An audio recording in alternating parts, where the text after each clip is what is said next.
तो ठीक है दोस्तों, संक्षारण के बाद अब हम पढ़ते हैं विकृत गंधिता, जो कि इस सब्जेक्ट के पहले चैप्टर का सबसे लास्ट टॉपिक है। ठीक है, तो विकृत गंधिता हम समझ लेते हैं कि विकृत गंधिता होती क्या है।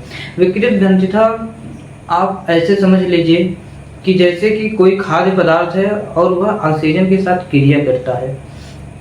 एकदम सिंपल शब्दों में आपको बताऊं, जैसे आपने अगर रात को आपके यहाँ पनीर की सब्जी बनी, आपने खाया और कुछ बच गया, आपने उसको रखा और सुबह आप देखे उसमें से महक आने लगी, तो उसके साथ क्या हुआ, उसके साथ ऑक्सीजन ने क्रिया करके उसको खराब कर दिया और उसका गंध बदल गया। तो यही है विकृत गंधिता। तो चलिए आइए लिख लेते हैं, फिर इसकी डिफिनेशन लिखते हैं। ठीक है, सरल शब्दों में विकृत गंधिता। पहले आप हेडिंग डाल लीजिए,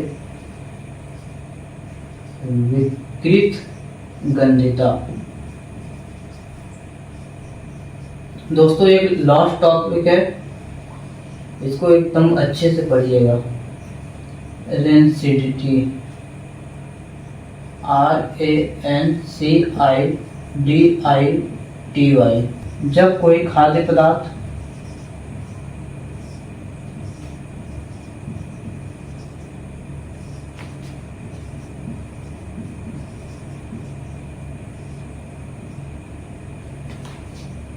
ऑक्सीजन के साथ, जब कोई खाद्य पदार्थ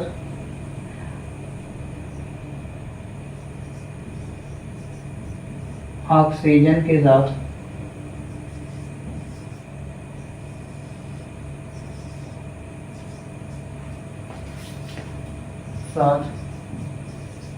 क्रिया करके, क्या क्रिया करके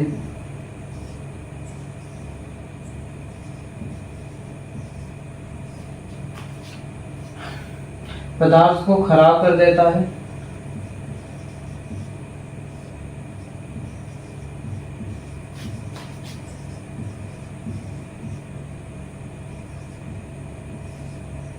खराब कर देता है या खराब कर देता है,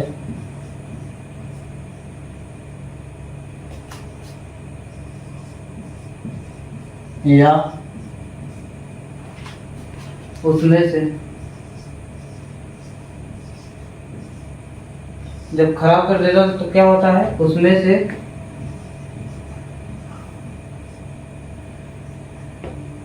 गंध आने लगती है, गंध आने लगती है,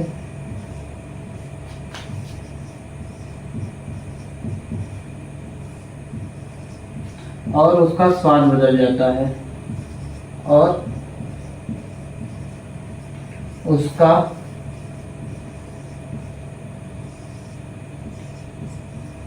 स्वाद बदल जाता है, बदल जाता है, तो उसे विकृत गंधिता कहते हैं।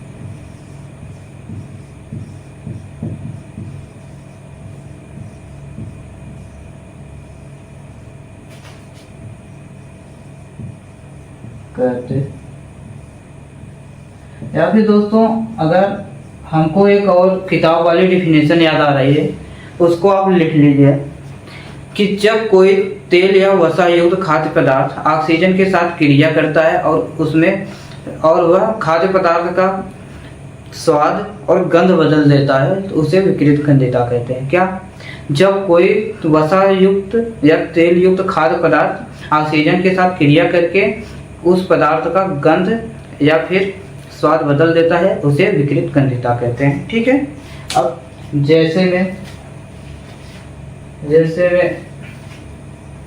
जैसे मैंने आपको बता दिया कि क्या होता है कि आप जो है आपके यहाँ एक रात वाला खाना जो होता है, सुबह उसमें से बदबू आने लगती है, उसका स्वाद बदल जाता है, तो इसी का कारण है, विकृत गंधिता का कारण है। वह ऑक्सीजन के साथ क्रिया कर लेता है और वह खराब हो जाता है। तो ठीक है, तो यहाँ आप इसका उपाय लिखिए। उपाय क्या है? उपाय है ऑक्सीजन मुक्त क्योंकि ऑक्सीजन ही क्रिया करता है, ऑक्सीजन ज़्यादा क्रियाशील होता है और अन्य गैसों के मुकाबले ऑक्सीजन मुक्त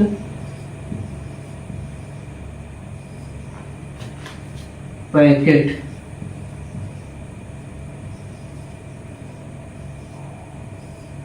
और फ्रीज, आप देखते हैं कि फ्रिज में रखा हुआ सामान काफ़ी दिन तक ठीक ठाक पड़ा रहता है। फ्रिज और होता है वायु युक्त